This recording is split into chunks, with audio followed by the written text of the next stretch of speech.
Olá, sejam bem-vindos, que a graça e a paz estejam na vida de cada um.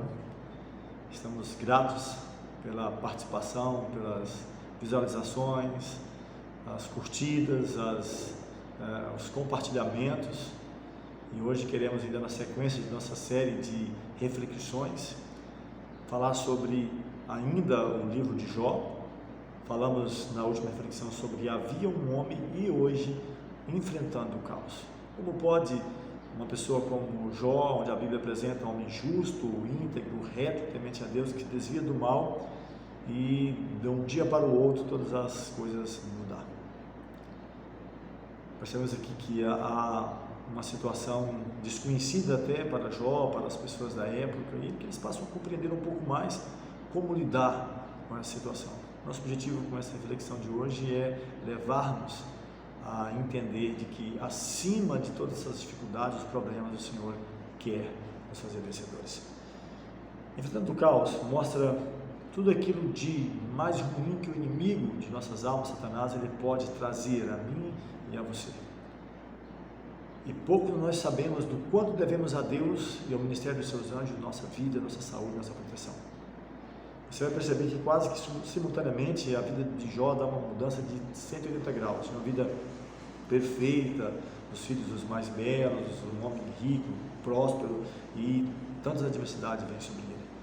A primeira delas você vai encontrar no capítulo 1 de Jó, versículos 14 e versículo 15, onde o inimigo, Satanás, ele suscita os adversários de Jó. Diz que veio assim, o texto ele diz que veio um mensageiro a Jó. Ele disse: os bois lavravam e as jumentas pastavam juntos a eles. Deram sobre eles os sabeus e as tomaram, e aos servos feriram ou mataram o fio da espada, e só eu escapei para trazer-te a nova. Diz ainda o texto na sequência, versículo 17, que estando ainda este falando, veio o outro e disse: ordenando os caldeus 3 tropas, deram sobre os camelos, os tomaram, e aos servos feriram ao fio da espada, e só eu escapei para trazer-te a nova. Então percebe que de um momento para outro estava tudo tranquilo, tudo na paz, como sempre acontecia. Diz que os bois estavam lavrando, as jumentas pastando, e rapidamente ali o inimigo suscita os adversários de Jó, mata as pessoas ao fio da espada, e só esse escapa para trazer a nova. O outro, igual modo. Quando Deus começa a falar de Jó, ele diz o seguinte: observaste meu servo Jó, homem reto, íntegro, temente a Deus e que se desvia do mal. Deus fala das virtudes, do caráter de Jó. Ao contrário aqui, quando o inimigo dessas almas, ele vem para questionar a Deus, Deus pergunta: de onde você vem? Satanás diz: de rodear a terra e passear por ela. Deus diz: observaste meu servo Jó? E ele fala: claro, se deu tudo para ele. E o inimigo começa a ferir justamente nesses pontos, trazendo os inimigos e tocando nos bens de Jó. Prosseguindo ainda, o segundo ponto que o inimigo ele atua no poder da natureza. Se você olhar o versículo 18 e 19, diz que estando este ainda falando, veio o outro e diz: os teus filhos e tuas filhas estavam bebendo e comendo na casa do irmão primogênito. Eis que um grande vento sobreveio do deserto e deu nos 4 cantos da casa e matou os jovens, e só eu escapei. Olha para você ver que situação. Tocou ali nas jumentas, nos camelos. Agora um vento, o inimigo usando da própria natureza. Eu estou até trabalhando uma série de estudos no YouTube, falando sobre juízos retributivos, falando sobre isso, tempo do fim, tempo de intervenção e resgate final, mostrando para nós quem está por trás de grandes tragédias, calamidades, juízos retributivos, direto ou indireto, Deus atuando, Deus retirando a proteção e o inimigo atuando. Então ele usou aqui os inimigos, o poder da natureza, e mais outro ainda, versículo 16 do capítulo 1, forças sobrenaturais. Diz que estando este ainda falando, veio outro e disse: fogo de Deus. Olha só, aparentemente fogo do céu, fogo de Deus caiu do céu e queimou as ovelhas e os servos e os consumiu, e só eu escapei. Então, olhando assim, o próprio Jó e os outros, é como se fosse um juízo divino, fogo do céu, fogo de Deus. Mas se você olhar no contexto, quando o inimigo ele desafia, falando que Jó servia a Deus por interesse, Deus permite isso como ensinamento, não como um castigo para Jó, mas para servir de lição para o próprio Jó, para todos nós, para todas as gerações, de que é possível servir a Deus sem interesse, sem seguras intenções, mas pelo amor a Ele. Então o inimigo usou, vamos recapitular comigo, Ele usou os inimigos de Jó, usou a própria natureza e agora forças sobrenaturais, manipulando fogo caindo do céu como se fosse um juízo divino. Quarto ponto que ele usa, a doença. Capítulo 2, se você começar lendo logo o primeiro versículo, diz que novamente Deus pergunta para Satanás: de onde você vem? De rodear a terra e passear por ela. Deus novamente pergunta: observaste meu servo Jó? Mesmo acontecendo a situação com ele aqui, Jó permanecia fiel.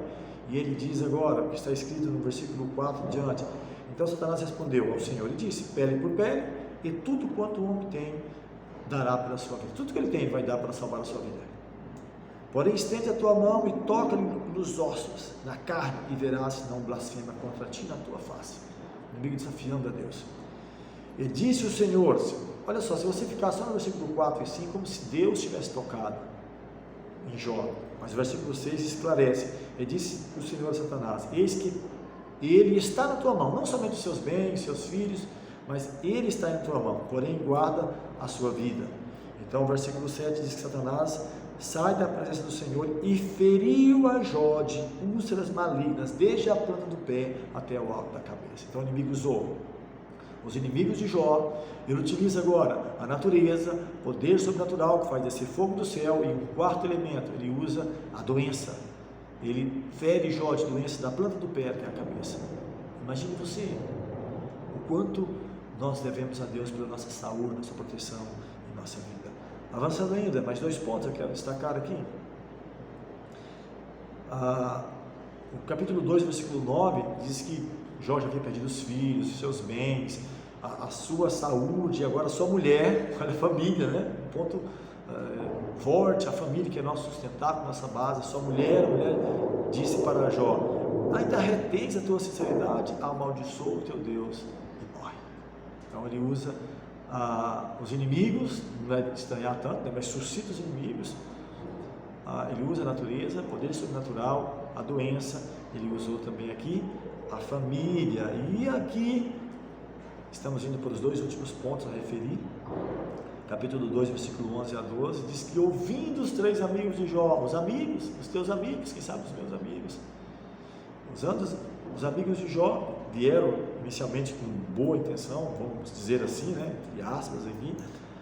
Eles vieram, cada um do seu lugar, e diz que combinaram ali a condoer-se dele, consolar, e diz que levantando de longe os olhos, não o conheceram, levantaram a voz e choraram, rasgaram cada um o seu manto, as suas cabeças, e lançaram o pó no ar.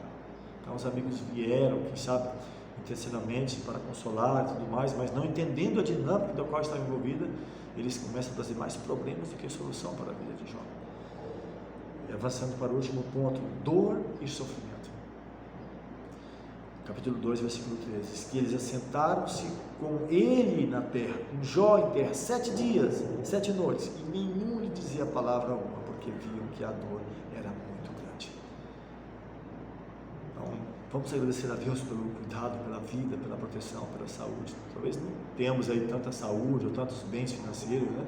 Como o Jó diz, que é um homem rico, próspero, poderoso, mas agradecer a Deus a cada dia, pela vida, pelo cuidado, pela proteção, porque poucos sabemos do quanto devemos a Deus por tantas e tantas bênçãos. O inimigo de um dia para o outro, caso o Senhor não permita, quem sabe por escolhas também, não foi o caso de Jó, mas por escolhas, pode suscitar adversários, a própria natureza trazendo calamidade, destruição, como diz aqui, fogo descendo do céu, poder sobrenatural, das trevas, forças das trevas. Outra situação que nós mencionamos aqui, a doença, a família, os amigos, até os amigos se virarem contra, e por último, a dor. Deus te abençoe a ser fiel cada dia a Deus, a despeito de nós mesmos, a despeito do que vier a acontecer.